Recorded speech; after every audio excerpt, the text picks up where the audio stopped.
예, 증시 전망대 방송 시작하겠습니다. 지난주 주요국 증시를 보면 대체로 뭐 그렇게 큰 변화는 없었죠. 다우 1.2% 빠진 게 제일 많이 빠진 거고, 일본 1% 올라간 게 제일 많이 올라갔거든요. 그러니까 지역은행 이슈에 비해서 좀 선방을 했다. 그리고 이제 금리 인상 마지막이었다라는 점이 이제 하방을 좀 지지시켜주는 그런 역할을 좀 했고요. 그리고 이제 빅테크 실적이 마무리가 됐는데 대체로 잘 나왔다. 이 점에서 투자들이 좀 불안하긴 하지만 경기 침체 때문에 불안하긴 하지만 그래도 이제 좀 안도감도 동시에 갖는 그런 양상이 나왔습니다. 그래서 증시는 큰 변화는 없었고 경기 침체 우려가 좀 나오다 보니까 이제 국채유가 빠지고 국채 금리는 마지막 금리 인상이라고 그래서 좀 빠지고 달러 인덱스도 이제 미국의 금리 인상 스케줄 때문에 좀 빠지고 그러니까 이런 형태를 좀 보였습니다. 그래서 우려와 이제 기대감이 조금 맞물리면서 시장이 좀 어정쩡하게 움직이는 그런 모습을 보였고요. 다음에 이제 미국의 어닝 시즌은 4월 초까지만 해도 전년 대비 마이너스 5.1%로 예상을 했었는데 지금 워낙 예상보다 잘 나오다 보니까 마이너스 0.7까지 예상치가 상당히 수정됐습니다. 뭐 거의 뭐 전년하고 비슷하게 나오는 그런 분위기로 가고 있고요. 경제 지표는 고용 관련된 데이터는 예상보다 잘 나오는데 그 외 지표들 뭐 소매 판매라든가 아니면은 뭐 제조업 지표 이런 것들은 좀 부진합니다. 그래서 전체적인 지표 사항 자체는 전반적으로는 조금 부진한 그런 이제 경향이 좀 있고요. 이슈로는 이제 팩 웨스트를 비롯해서 지역은행들이 좀 변동성이 있었죠. 그런데 공매도 세력들 좀 검사 좀 해야겠는데 조사 좀 해야겠는데 이런 내용 나오면서 주말에 이제 급반등을 하고 제가 보기엔 또 쇼커버도 된 것 같거든요. 그래서 은행 문제는 어느 정도 좀 진정이 되는 그런 국면으로 가고 있는 게 아닌가 싶습니다. 근데 이제부터는 이제 인플레이션이 잡힐 거냐, 경기 침체 갈까 말까, 그다음에 그 외에 이제 그때그때마다 나오는 산발적인 재료, 뭐 이런 걸로 이제 전환이 된다라고 봐야 돼서 뭐 금리 인상 여부, 다음에 뭐 이런 어떤 은행 여부 이런 거에서 이제 재료는 이제 조금씩 바뀌기 시작하는 그런 양상 이렇게 이제 보시면 될 것 같습니다.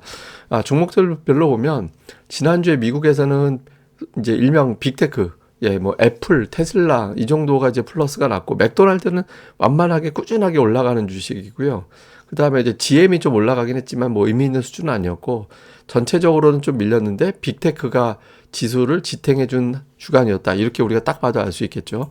우리 증시로 넘어와서 보면 우리 증시도 대체로 마이너스 있는 종목이 많았고 특히 이제 유가 빠질 때 반응하는 종목군들 해외에서 이제 수주, 플랜트 수주 이런 것들 하는 이제 종목들이 이제 조선이라든가 건설 뭐 이런 건데 하여튼 이런 기업들이 좀 고전을 했고 그다음에 이제 포스코홀딩스하고 현대차 정도가 올라가긴 했는데 이것도 뭐 의미 있는 수준은 아니었습니다. 근데 거래일도 적었고 무슨 뭐 큰 어떤 이벤트가 있었던 건 아니기 때문에 뭐 종목들이 튄 움직임은 아니었고요. 대신 이제 코스닥은 엔터주가 좀 강했죠. JYP가 이제 5% 올라가면서 이제 고점 경신하는 그런 움직임이 나왔고 그 외에 이제 셀트리온 헬스케어 같은 제약 바이오주들이 좀 선별적으로 올라가는 그런 모습이 나왔고요. 그 외에는 뭐 전반적으로는 좀 부진했습니다. 근데 엔터와 셀트리온 헬스케어가 워낙 이제 움직임이 좋다 보니까 코스닥 지수 자체는 플러스로 돌려놓는 그런 역할을 좀 했던 것 같습니다. 그 다음에 이제 수급에서는 외국인 투자자들이 4주 연속 매수, 그러니까 최근에 7주 중에서 이제 6주를 매수하고 있는데 지난주에 뭐 거래일이 3일이었으니까 그 전주보다는 매수가 늘어난 걸로 보이긴 하거든요. 근데 이제 글로벌 자금 동향 보면 글로벌 주식형 펀드는 자금이 유출돼 있는 상태예요. 그런데 신흥시장 쪽은 유입이 확 올라왔죠. 그러니까 신흥시장, 그러니까 외국인들 입장에서는 선진국보다 신흥시장 쪽에 투자하는 게 훨씬 더 유리하다. 이렇게 이제 평가를 하고 있는 것 같습니다. 그래서 신흥시장 쪽 수급이 훨씬 더 좋은 그런 양상이고, 뭐 외국인들 그러면서 뭘 매수하나 봤더니 한 3천억 정도 순매수했잖아요. 근데 그 중에 삼성전자 매수가 확실히 많습니다. 2,300억 정도 되고 있고, 다음에 이제 자동차주가 여기 이제 들어가 있는 게 특징이고, 다음에 이제 삼성바이오, 다음에 이제 뭐 호텔신라라든가 이런 종목들, 그러니까 삼성바이오, 셀트리온, SK바이오사이언스 이런 바이오 종목들이 좀 들어가 있는 게 특징이었고요.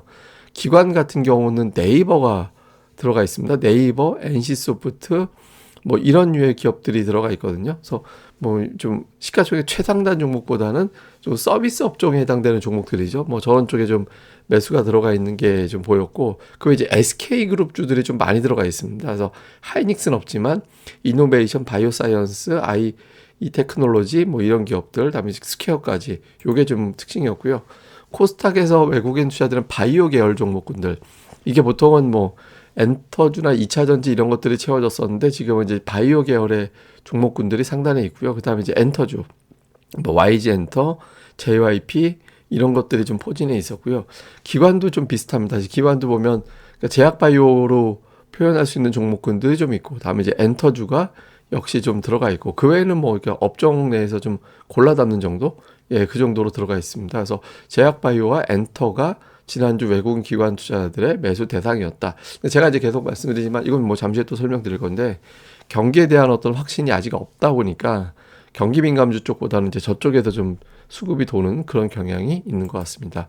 자, 차트를 좀 보겠는데, 외국인들이 삼성전자를 얼마나 매수했는지를 동시에 이제 보여주는 구도거든요. 그러니까 외국인 지분율이 2022년 3월 말에 찍었던 최고점하고 딱 똑같아졌어요. 그러니까 올해 들어서 외국인 지분율이 2.3% 정도 올라왔거든요. 그래서 이걸 넘어가지고 이제 52% 넘기고 하면서 계속 올라갈 거냐. 그러니까 외국인들이 매수한 거에 비해서 뭐 삼성전자 주가가 또 그렇게 강하게 올라간 건 아닌데, 어쨌든 외국인 투자들이 이렇게 꾸역꾸역 매수해 나가면 이제 다른 종목들도 이후에 좀 후발적으로 매수가 붙는 그런 경우가 나올 수 있거든요. 그래서 외국인들 지분율이 작년도 3월 이상까지 더 치고 올라가는지 요걸 좀 볼 필요가 있고요.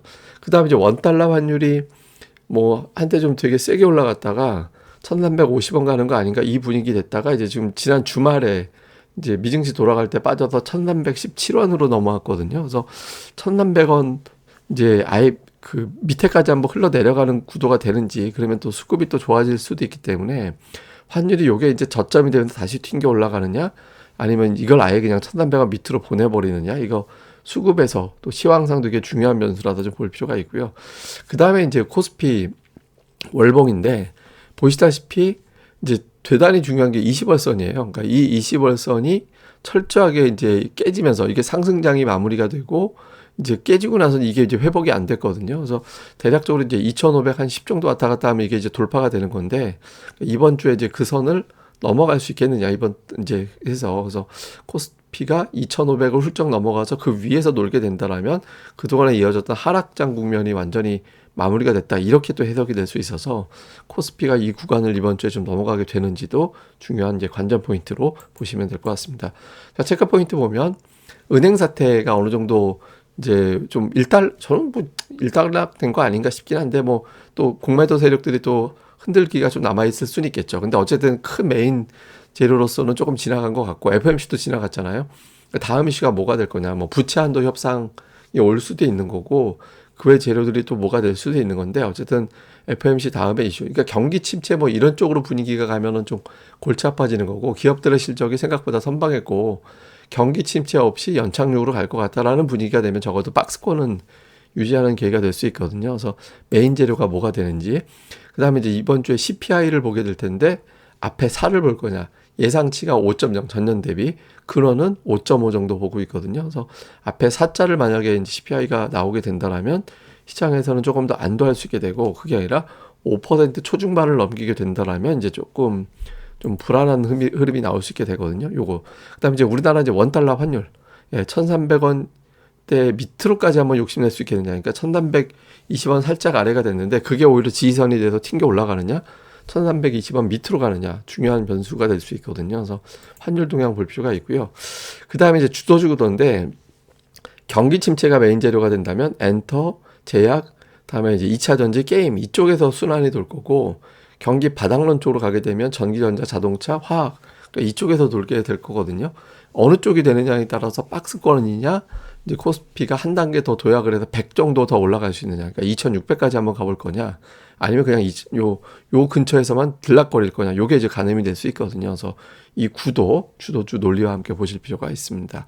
자, 그 다음에 제가 하나 보여드릴 게, 우리나라 시가총액 상위 변화입니다. 2010년도만 해도 시가총액 1위는 뭐 고정이고, 얘는 그러니까 포스코가 2위였어요. 네, 다음에 자동차주 이렇게 있었거든요. 금융주가 되게 많았죠, 신한주를 비롯해서. 근데 2020년도에는 이렇게 반도체, 이제 제약바이오가 이제 올라오기 시작했던 이제 그런 시기였는데, 이러다가 이제 2021년도 1월에 삼성전자, 하이닉스 시가총액 1, 2위는 거의 시가총액 600조 원 가까이가 이제 반도체였거든요. 그러니까 바이오 종목들이 또 한 100조 원 정도 되는 이제 그 정도 구도였죠. 그다음에 카카오하고 네이버가 또 이제 시가총액이 거의 한 90조 원 정도, 80조 원 정도 되는 그런 구도였거든요. 근데 이게 이제 최근 들어서로 보면 작년도 1월하고 11월하고 이제 LG에너지 솔루션이 들어와 버리면서 다른 종목 수급을 다 끌어먹는 그런 형태가 됐잖아요. 그리고 이제 올해 같은 경우는 이제 삼성전자가 여전히 1위지만 LG에너지 솔루션이 2위를 이제 굳건히 유지하고 있고, 그다음에 이제 자동차주가 이제 시가총액 기아가 이제 여기서 하나씩 이제 자동차주가 이제 올라오기 시작하는 그런 형태가 되고 있고, 셀트리온이 나갔고 이제 포스코홀딩스가 여기 들어왔죠. 근데 시가총액 합을 보면 2021년 1월에 952조 원이었고 지금이 한 880조 원 정도 되거든요. 탑10 기준으로 놓고 보면. 그러니까 줄어든 거에 비해서 LG에너지 솔루션이 132조 원이 됐기 때문에, 그때 당시에 LG화학이 63조 원인데 지금 LG에너지 솔루션, LG화학 합치면 180조 원 되잖아요. 그러니까 저렇게 늘어난 거에 비하면 다른 종목군들이 저기에 다 쏠려갔다. 그러니까 수급이 그만큼 저기에 뽑혀간 거예요. 예, 뽑혀간 거죠. 근데 지금 어떤 현상이 나타나고 있냐면 작년도 11월보다 시가총액이 줄어든 종목은 LG에너지 솔루션, 삼성바이오, 삼성 SDI입니다. 그러니까 2차 전지에 막 자금이 막 갔다가 거기서 이제 조금씩 쟤네들은 이제 거의 정체. 이거 저 정도는 뭐 줄어들었다 할 정도는 아니니까. 그러니까 정체가 되고 있고 다른 쪽 종목군들의 투자자들이 조금씩 이제 시가총액을 늘리는 그런 과정이 그동안 나타났었거든요. 그래서 그러니까 이게 이제 고정이 돼서 지금은 이제 LG에너지 솔루션 자체가 시가총액이 워낙 무거워진 종목이 LG화학 합치면 뭐 180조 원 정도 되는 거잖아요. 그래서 여기서 이제 자금이 더 이상 투입되지 않고 다른 쪽으로 좀 넘어가는 그런 과정이 이번 주에도 나타날 거냐. 그러니까 2차 전지 집중보다 분산되는 게 중요하잖아요. 근데 지난주 이제 2차 전지주들이 조금 주춤했으니까 이번 주에 좀 분산이 되는지, 그러면 어느 쪽이 가느냐. 아까 제가 이제 구도 보여드렸죠. 그러니까 이 구도에서 어느 쪽에 줄 서서 가게 되는지 이걸 또 이번 주에 집중적으로 보시는 게 좋을 것 같습니다.